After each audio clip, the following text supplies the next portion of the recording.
YouTube থেকে কত টাকা ইনকাম করা সম্ভব? আসলে স্পেসিফিক এর কোনো উত্তর নেই। তো আজকের ভিডিওতে আমি ধাপ ধাপ করে কিছু আপনাকে ধারণা দিব। আমি কত টাকা ইনকাম করি বা পাশাপাশি কিছু চ্যানেলে আইডিয়া দিব যে চ্যানেলগুলো কত টাকা ইনকাম করতে পারে। বরাবরের মতো আমি আছি রুদ্র, আপনার একজন রুদ্র বাংলা ইউটিউব চ্যানেল। আশা করব নতুন হয়ে থাকলে অবশ্যই আমার চ্যানেলটাকে সাবস্ক্রাইব করে পাশেই থাকবেন। তো আমি যেটা বলতে চাচ্ছিলাম যে ইউটিউব থেকে আসলে কত টাকা ইনকাম করা সম্ভব সেটা কিন্তু ডিপেন্ড করে ইউটিউবের সাবস্ক্রাইবার এবং ভিউসের উপরে। সাপোজ ধরেন যে একজন ইউটিউবারের তার সাবস্ক্রাইবার রয়েছে 1 মিলিয়ন এবং তার দৈনিক প্রত্যেক দিন ভিউস হয় সাপোজ ধরেন 500 থেকে 5 লাখ থেকে 7 লাখ।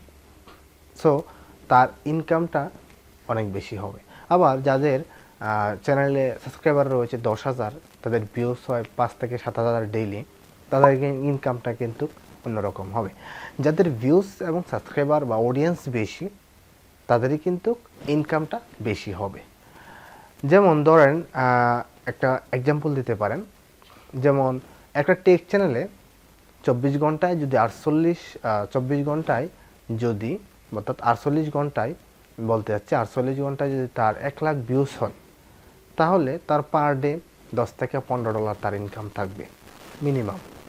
অনেকের কম, অনেকের বেশি হতে পারে, সেটা হলো ক্যাটাগরি অনুযায়ী। আর এই হিসাবে যদি আপনি উপরের দিকে যান, তাহলে হিসাবটা কিন্তু আপনার ডলার হিসাবটা কিন্তু কনভার্ট করতে পারবেন। আবার একই ভিউস যদি কমেডিতে হয়, তাহলে কিন্তু ইনকাম লেভেলটা কম হবে, কারণ টেকনোলজি চ্যানেলগুলোতে অ্যাড বেশি হয়, সেখানে ইনকামও বেশি। আবার কমেডি চ্যানেলে অ্যাড কম হয় বা লো সিপিসি অ্যাড হয়, সেক্ষেত্রেও সেখানে কিন্তু ইনকামটাও কম হয়ে থাকে। সো আশা করি আপনি বুঝতে পেরেছেন যে আসলে একটা চ্যানেলের অডিয়েন্সের উপর ভিত্তি করেই সেই চ্যানেলের ইনকামটা কম হয় এবং বেশি হয়। তবে মোটামুটি আপনি যদি 1 লাখের পরিমাণ সাবস্ক্রাইবার থাকে আপনার চ্যানেলে, তাহলে আশা করা যায় আপনাকে 20 থেকে 30 হাজার টাকা শুধু ইউটিউব থেকে বা মনিটাইজেশন থেকে আর্নিং করতে পারবেন, ইউটিউবের অ্যাডসেন্স থেকে। আর আদার যে ইনকামগুলো আছে, যেমন অনেক চ্যানেলই স্পন্সর নেই, স্পন্সরশিপ রয়েছে, বিশেষ করে যারা মোবাইল রিভিউ করে বা বাংলাদেশের যারা টপ ইউটিউবার রয়েছে, তারা কিন্তু বিভিন্ন কোম্পানি, বড় বড় কোম্পানির থেকে স্পন্সর নিয়ে থাকে। সো স্পন্সরের যে ইনকামটা সেটা কিন্তু আলাদা ব্যাপার, এবং সেটা কিন্তু দেখা যায় যে আপনার ইউটিউবের যে মনিটাইজেশন অ্যাডসেন্সের যে আর্নিংটা, সেই আর্নিংটা থেকে অনেক গুণ বেশি হয়ে থাকে। তাহলে আশা করি আপনারা বুঝতে পেরেছেন যে একজন কন্টেন্ট ক্রিয়েটর সে মাসে কত টাকা ইনকাম করতে পারে।